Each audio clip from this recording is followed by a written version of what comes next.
जय हिंद, नमस्कार सभी लोगों को। देखिए आज हम क्लास 10th के अम्ल क्षारक और लवण का लेक्चर नंबर 2 लेने जा रहे हैं। इसके पहले हम इस चैप्टर का एक लेक्चर पढ़ चुके हैं, बहुत अच्छे से पढ़े थे, उसमें हर एक चीज़ को डिटेल से पढ़े थे और आज भी वही करेंगे। हर एक टॉपिक को, हर एक पॉइंट को अच्छे से डिटेल से डिस्कस किया जाएगा। ऐसा एक भी चीज़ नहीं होगा जो आपके समझ में ना आए। तो चलिए शुरू करते हैं लेक्चर नंबर 2 आज का, अम्ल क्षारक एवं लवण का लेक्चर नंबर 2। हमको आज समझना है क्षारक क्या होते हैं। हम पिछले लेक्चर में समझे थे अम्ल क्या होते हैं, तो हम बताए थे अम्ल कुछ भी नहीं है। अम्ल वे पदार्थ हैं जो स्वाद में खट्टे होते हैं। जो भी चीज खट लगेगा अम्ल है, सिंपल भाषा में। दूसरा इसका अम्ल का परिभाषा क्या बताए थे, जो चीज जल में घुलने पे H+ आयन देता है, यानी हाइड्रोजन आयन देता है, वो भी अम्ल कहलाता है। जो नीले लिटमस को लाल कर देता है, जो भी पदार्थ अगर उसमें नीला लिटमस डाला जाए, अगर वो लाल हो जाए तो कहेंगे अम्ल है। अगर कोई भी पदार्थ रखा हुआ है उसमें लिटमस पेपर डाला जाए, अगर लाल हो जाए तो बोलेंगे कि अम्ल है। तो जब क्या क्या परिभाषा हम अम्ल का बता दिए कि जो भी पदार्थ खट्टा है, खट है पदार्थ, अम्ल है। ठीक है, हाइड्रोजन आयन जल में घुलकर के हाइड्रोजन आयन दे रहा है तभी भी अम्ल है। लिटमस को लाल कर देता है, लिटमस पेपर को लाल कर देता है, नीले लिटमस को, तो भी कहेंगे अम्ल है। अब आज हमको पढ़ना है भस्म या क्षारक के बारे में। आज हम समझेंगे कि क्षारक और क्षार में अंतर क्या होता है, इन सारी चीजों के बारे में समझेंगे। देखिए एक पॉइंट का अंतर आपके एग्जाम में 5 नंबर की गलती करा सकता है, तो इसलिए आज समझ लेंगे हम कि क्षारक और क्षार में अंतर क्या होता है। इन सभी चीजों के बारे में समझते हैं। चलिए देखिए, क्षारक या भस्म क्या होता है, जिसको हम इंग्लिश में बोलते हैं बेस। देखिए ये अम्ल का डायरेक्टली उल्टा है। अम्ल कैसे होते हैं, अम्ल स्वाद में खट्टे होते हैं। ये जो क्षारक है स्वाद में कड़वा होता है। कैसा होता है, कड़वा होता है, तो स्वाद में कड़वा होता है। ऐसे पदार्थ जो स्वाद में कड़वे होते हैं जल में घुल करके OH- आयन देते हैं तथा लाल लिटमस को नीला कर देते हैं। एकदम उल्टा, वो नीला लिटमस को लाल कर रहा था, लाल लिटमस को नीला कर देगा। तो देखिए ऐसे पदार्थ जो स्वाद में कड़वे होते हैं, जैसे जामुन कसैला लगता है, तो कसैला जो लगता है जो भी पदार्थ ना, वो क्या होता है, वो क्षारक होता है।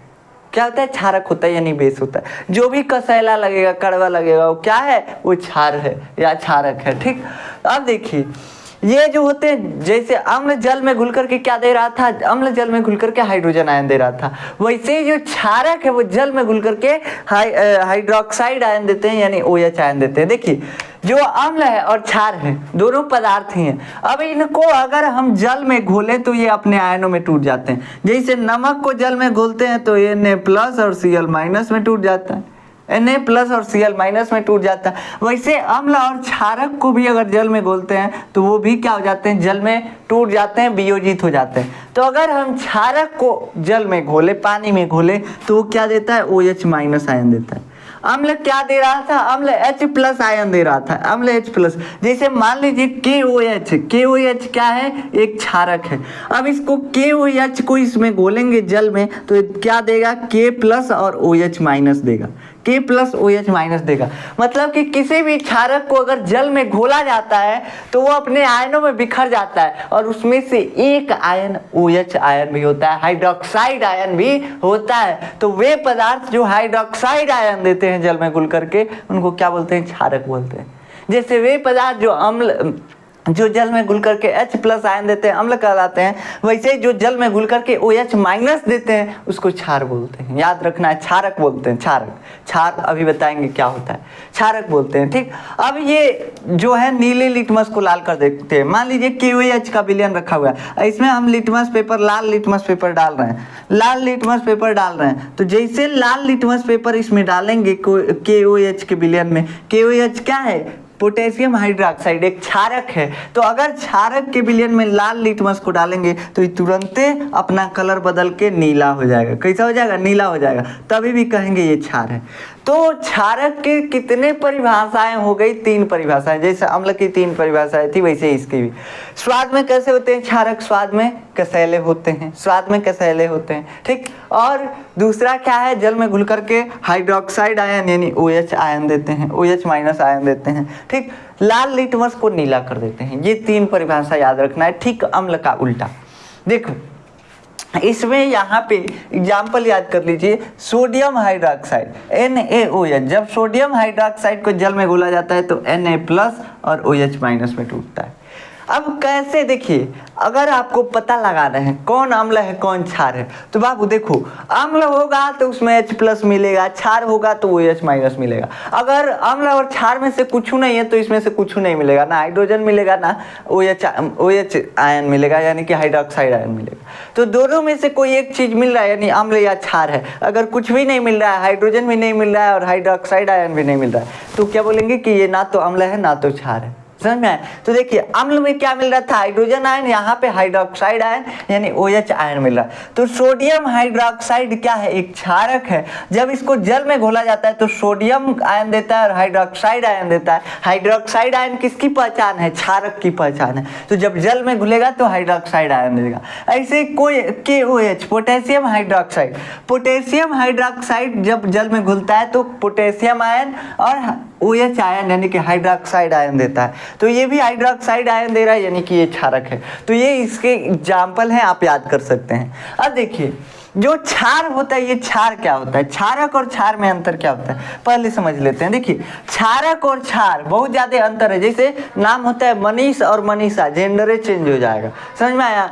पता चला मनीष किसी का नाम है और मनीषा लड़की का नाम है। मनीष लड़का का नाम होता है और मनीषा क्या हो जाएगा, लड़की का नाम हो जाएगा। वैसे ही मतलब जेंडर ही चेंज कर दिया जाएगा बस एक अक्षर से। वैसे यहाँ पे क्षारक और क्षार में अंतर होता है।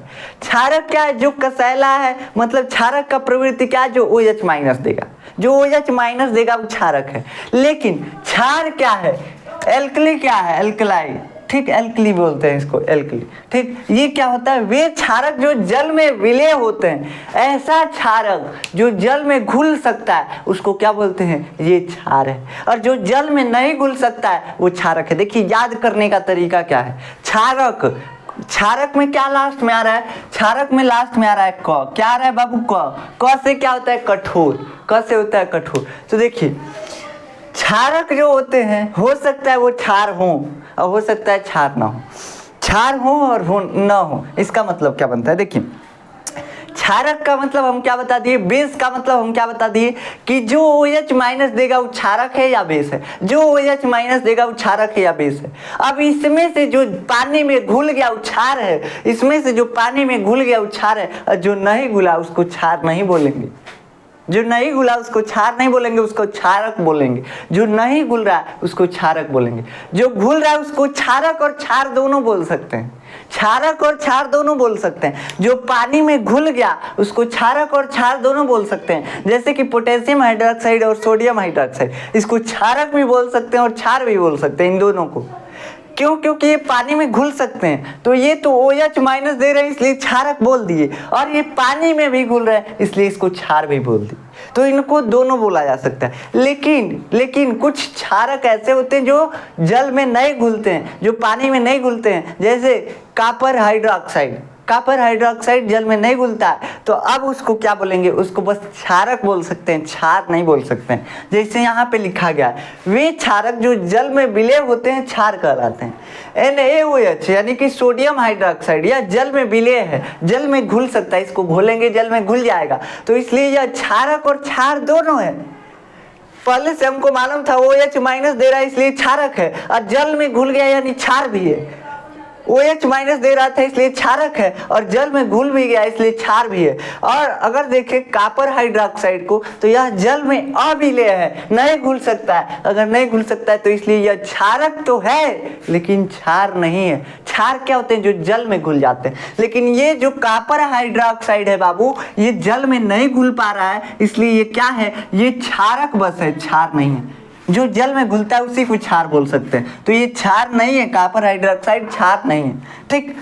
अब देखिए क्षारक जो होते हैं दो तरह के होते हैं। जैसे अम्ल के प्रकार के बारे में पढ़े थे, वैसे ही क्षारक के प्रकार के बारे में पढ़ते हैं, लेकिन यहाँ एक ही बेसिस पे, एक ही आधार पे हम क्षारक के प्रकार के बारे में समझ रहे हैं। देखिए पहला क्या है, प्रबल क्षारक और दुर्बल क्षारक। वैसे ही सेम अम्ल वाला ही कॉन्सेप्ट यहाँ पे भी। जैसे वहाँ पे जो अत्यधिक हाइड्रोजन आयन दे रहा था प्रबल अम्ल, और जो कम हाइड्रोजन आयन दे रहा था वो दुर्बल अम्ल हो रहा था। लेकिन यहाँ पे क्या होगा, जो ज्यादा हाइड्रोक्साइड आयन देगा वो प्रबल क्षारक होगा, जो कम हाइड्रोक्साइड आयन देगा वो दुर्बल क्षारक होगा। देखिए वे क्षारक जो जल में घुलकर पूर्णतया अपने आयनों में टूट जाते हैं, अर्थात अत्यधिक OH मुक्त करते हैं, अत्यधिक OH माइनस मुक्त करते हैं, यानी हाइड्रोक्साइड आयन मुक्त करते हैं।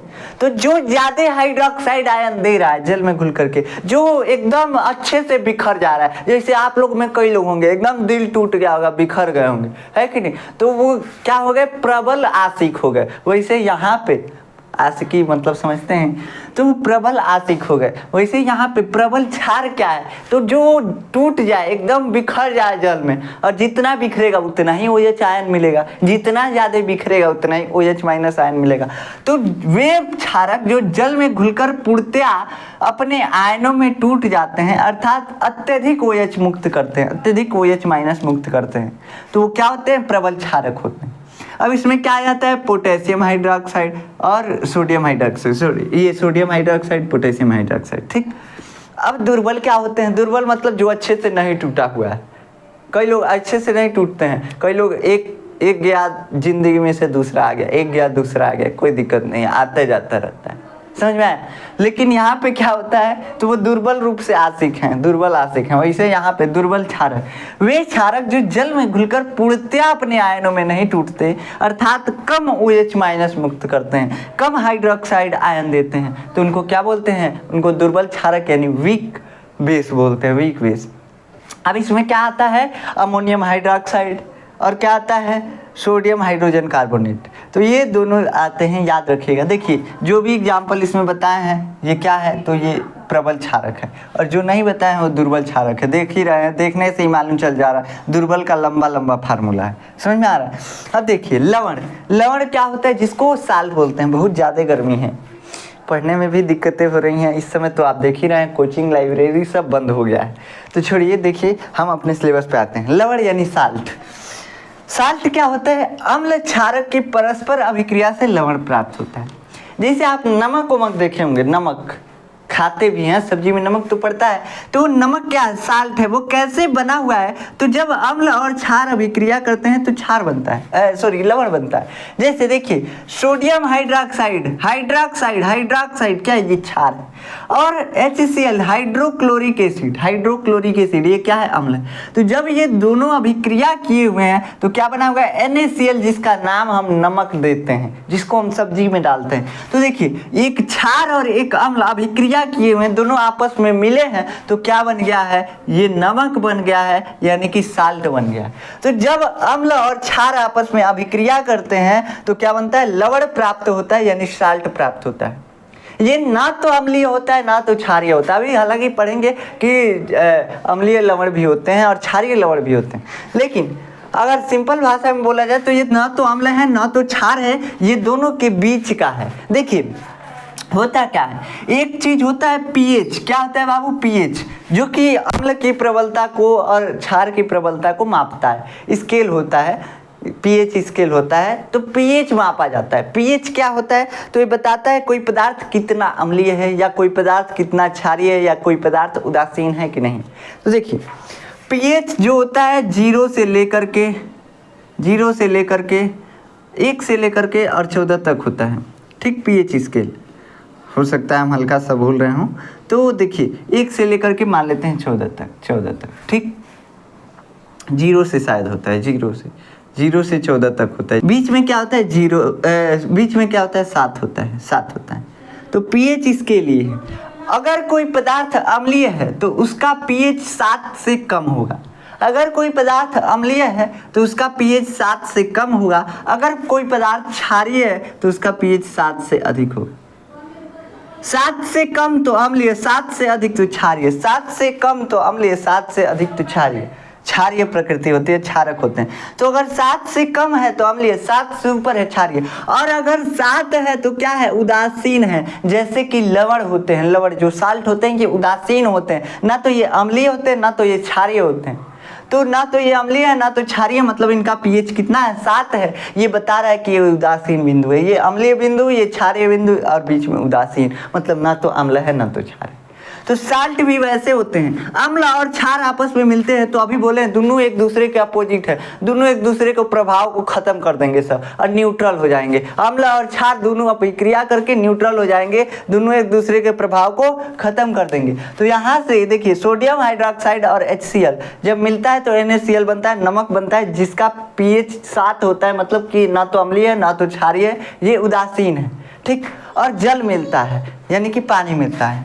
अब ये अभिक्रिया कैसी अभिक्रिया है? उदासीनीकरण अभिक्रिया है, उदासीनीकरण हो रहा है, मतलब अम्ल और क्षारीय प्रकृति मिलकर के उदासीनीकरण कर रही है, उदासीन प्रकृति बना रही है, मतलब कि ना तो क्षार है ना तो अम्ल है, ठीक। तब जाकर के क्या बन रहा है? तब जाकर के साल्ट बन रहा है। तो हम बोलते हैं कि साल्ट किस अभिक्रिया द्वारा बनता है, लवण किस अभिक्रिया द्वारा बनता है? तो उदासीनीकरण अभिक्रिया द्वारा। उदासीनीकरण हो रहा है, अम्ल और क्षार दोनों न्यूट्रल हो रहे हैं, न्यूट्रलाइजेशन रिएक्शन कर रहे हैं, न्यूट्रल हो रहे हैं, ना तो अम्ल बन रहे हैं ना तो क्षार बन रहे हैं, उदासीन बन रहे हैं जो कि लवण है, ठीक। तो उदासीनीकरण अभिक्रिया द्वारा किसका निर्माण होता है? साल्ट का निर्माण होता है, यानी कि लवण का निर्माण होता है। तो देखिए यहाँ पे क्या लिखा हुआ है? अम्ल व क्षारक की परस्पर अभिक्रिया से लवण प्राप्त होता है, मतलब अम्ल क्षार मिलेंगे लवण बन जाएगा। और इसके बाद क्या लिखा हुआ है? जैसे NaCl KCl आदि। और उसके बाद क्या लिखा हुआ है? इनका निर्माण उदासीनीकरण अभिक्रिया द्वारा होता है। उदासीनीकरण अभिक्रिया का मतलब दोनों एक दूसरे से मिलके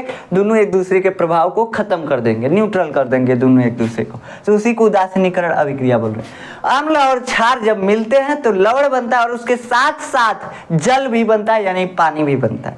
तो अम्ल क्षार मिलने से लवण बनता है और जल बनता है। जैसे यहाँ पे देखिए हाइड्रोक्लोरिक एसिड और potassium hydroxide. Hydrochloric acid, acid मतलब अम्ल है, और पोटेशियम हाइड्रोक्साइड, हाइड्रोक्साइड ये क्या है?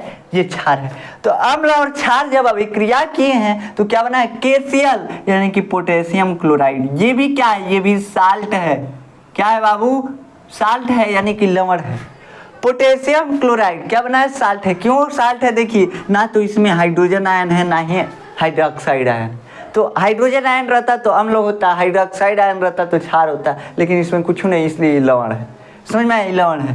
तो अब देखिए ये जल भी बना है, मतलब अम्ल और क्षारक मिल करके क्या बनाए हैं? लवण और जल बनाए हैं। यहाँ पे भी सोडियम हाइड्रोक्साइड और हाइड्रोक्लोरिक एसिड मिलकर के NaCl यानी नमक और जल बनाए हैं। तो ऐसे लवण का कैसे निर्माण होता है? अम्ल और क्षारक के अभिक्रिया से लवण और जल का निर्माण होता है। अब क्या आता है?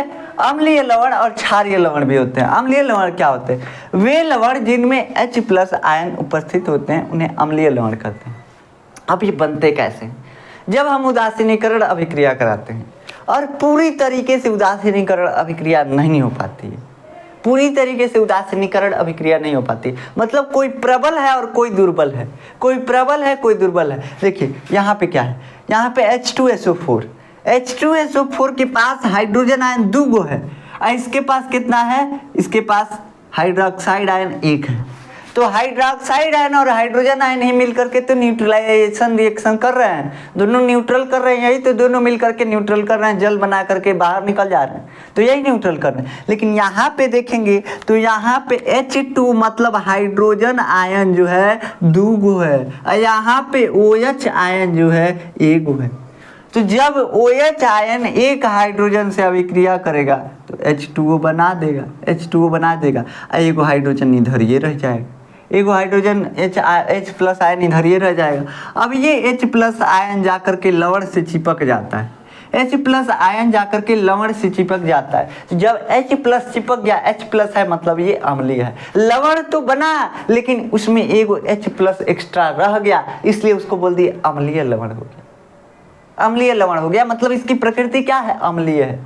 समझ में आया? देखिए दोनों न्यूट्रलाइजेशन रिएक्शन ही किए हैं, लवण ही बनाए हैं, लेकिन H+ हाइड्रोजन आयन अधिक होने के कारण एगो हाइड्रोजन आयन जाके लवण से चिपक गया है। क्या है? हमको साथे रख लो भाई, हम अधिक है, हमको रख लो। तो लवण से जाके चिपक गया है, तो जाके चिपका तो ये क्या बन गया? अम्लीय लवण बन गया। ऐसे ही अगर मान लीजिए हाइड्रोक्साइड आयन एक अधिक होता तो क्या बन जाता? तब ये क्षारीय लवण बन जाता, क्षारीय लवण बन जाता। समझ में आया कि नहीं आया? सिंपल भाषा में आप इतना ही समझिए कि अगर OH यहीं पे आ गया होता तो क्या होता? तब ये क्षारीय लवण बन जाता। तब ये कैसा बन जाता है? क्षारीय लवण बन जाता। तो लवण भी दो प्रकार के होते हैं, अम्लीय लवण और क्षारीय लवण। जब पूरी तरीके से न्यूट्रलाइजेशन रिएक्शन नहीं हो पाता है तो अम्लीय लवण बनता है और क्षारीय लवण बनता है। ऐसे तो जब पूरी तरीके से होता है तो क्या बनता है, सिंपल लवण बनता है। तो आशा है कि ये लेक्चर आपको समझ में आया होगा। आज के लिए इतना ही हम पढ़ेंगे इस लेक्चर में। अम्ल, क्षार और लवण के बारे में पढ़ चुके हैं, अब एप्लीकेशंस के बारे में पढ़ेंगे, जैसे कि धावन सोडा वगैरह हो गया, पीओपी वगैरह हो गया। ये सब एग्जाम में पूछे जाने वाले क्वेश्चन हैं, तो इनको हम नेक्स्ट लेक्चर में, आने वाले लेक्चर में पढ़ेंगे। गर्मी बहुत ज़्यादा है इसलिए कम ही पढ़ा जाए तो ही बेहतर है। देख रहे हैं पसीना पूरा निकल रहा है लेकिन फिर भी पढ़ा रहे हैं, तो जितना देर पढ़ा रहे हैं उतना देर कम से कम पढ़िए। नोट्स चाहिए आपको, नोट्स डिस्क्रिप्शन में जाकर के देखिए, नोट्स वहाँ पे मिल जाएगा। निरंतर पढ़ते रहिए और आगे बढ़ते रहिए, ऐसे ही पढ़ते रहिए और आगे बढ़ते रहिए। मिलते हैं नेक्स्ट लेक्चर में, तब तक के लिए जय हिंद।